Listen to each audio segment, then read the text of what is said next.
for any slogan. That is a sovereign issue.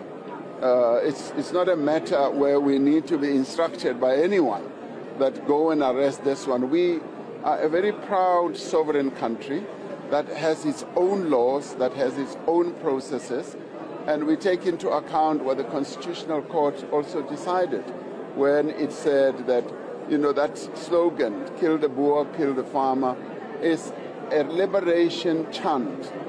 They will probably want to arrest people willy-nilly. We follow the dictates of our Constitution. This is exactly why it is necessary to build places like Orania. To the outside, the ANC is pro-human rights and anti-hate speech and so on, but locally they do not even condemn this hateful behavior.